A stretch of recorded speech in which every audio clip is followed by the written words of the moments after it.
একটা শিশু যখন জন্মগ্রহণ করে তখন সে সাবালক হওয়া পর্যন্ত,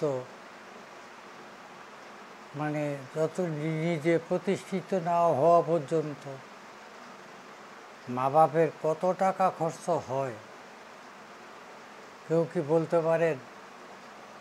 মা বাপের কত পরিশ্রম, কত ত্যাগ, তিতিক্ষা, কত কষ্ট করতে হয় কেউ কি জানেন?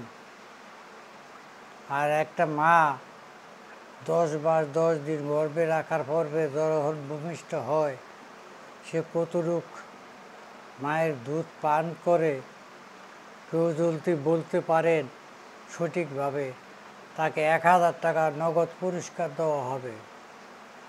কমেন্টে জানাইয়া যাবেন যদি বলতে পারেন।